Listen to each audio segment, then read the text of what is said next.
The Knicks postgame show is presented by Tri-State Audi. Visit your Tri-State area Audi dealer today. What a wild Martin Luther King Day today at MSG. End of the first OT, Knicks down 2. Jalen Brunson for 3 and the win. Oh no. Heartbreak for the Knicks as Brunson comes that close to a game-winning 3, and the Raptors, who trailed the entire second half until about a minute left in regulation, beat the Knicks 123-121. Great to have you with us from our Delta MSG studios. Bill Pito along with Alan Hahn. Wally Zerbiak will be along here shortly. He helped call the game on our MSG radio network. I don't know. I mean, these games are becoming must-see TV. I don't know if it's great for the cardiovascular system, but here's the deal. Randall missed a free throw with 48 seconds to go in regulation, and Brunson missed a free throw with 18 seconds to go in regulation. And when you go back over those sequences, that probably was the 2 most significant plays in the game. From the Knicks' perspective, because the Raptors had a couple of bonehead plays as well. They had a missed free throw that was critical, and then Van Vliet fouling for no reason. You know, that's also a big part of this. But I'll tell you this. I just tweeted this.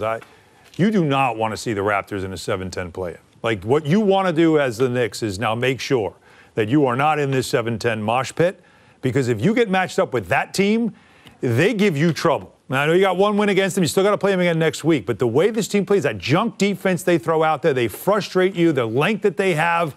I don't know how they're 4 games under or 5 games under 500, whatever it is now at this point. But this was an old-school physical matchup.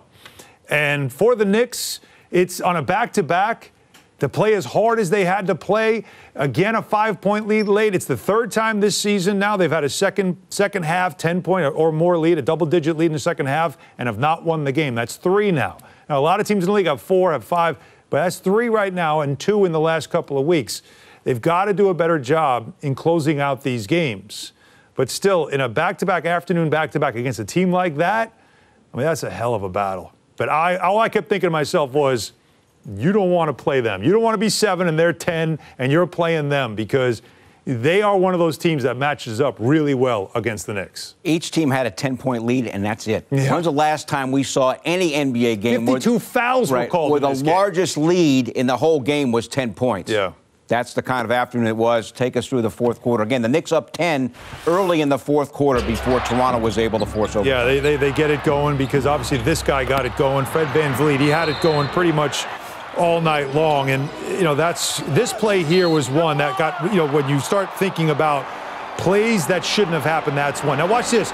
Van Vliet thinks the Knicks are up 1, doesn't realize that it was tied. So you get 1 free throw out of that, however, and it works out. But look at RJ Barrett. Now watch Barnes. That's a foul. He hits him on the shoulder. That's down 2 at the buzzer of regulation. That should be an and 1. It's a hell of a dunk to finish the game, to at least force overtime. But Barnes has got a hand on the shoulder. That's a foul that was not called in what was a game where some fouls were called and some weren't.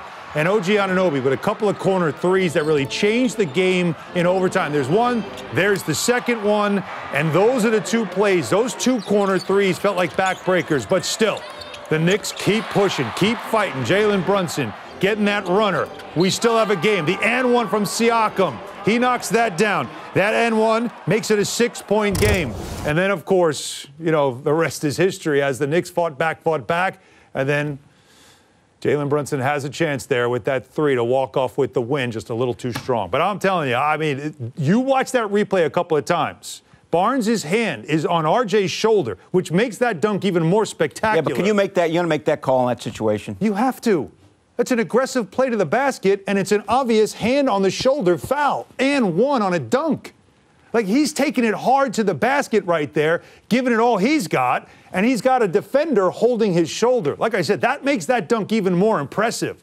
But to not get that call, and when the coaching staff watches this game back and they watch that play closely, it's hard in the moment. It's not obviously on the officials. That's a bang, bang. But I'm telling you, let's just watch this again, the scramble. Look at him go.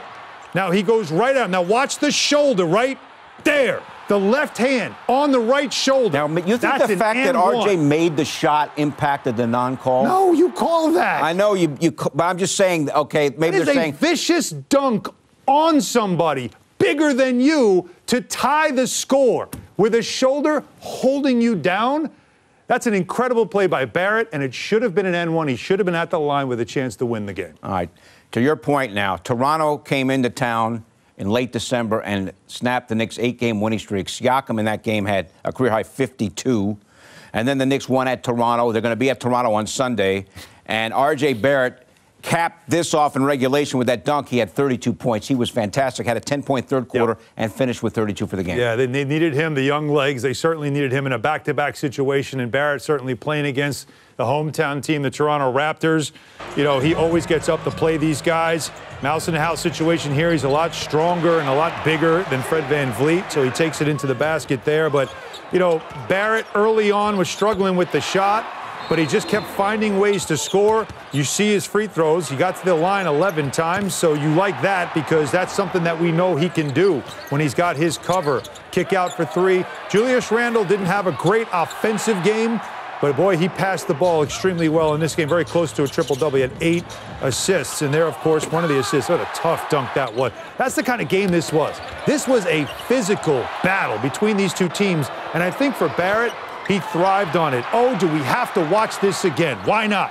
Just everybody look. There's the hand, there's the shoulder on the dunk. I'd be frustrated if I was Barrett. I know I'm frustrated just watching it, but this game was certainly, again, this was a fun game. And for Barrett, it was a very, very good game for him. Randall's going to get the ball in key spots. He's done everything, but the free throw shooting in crunch time hasn't been great. And now Brunson here. Remember the Chicago game when he missed a couple? Yeah. And DeRozan won that game at the buzzer. 80% free throw shooter, too, Brunson. I mean, he's a tremendous free throw shooter, but in that moment, he misses that free throw. All right. And that's a clutch free throw that he will certainly be talking about and lamenting after this game.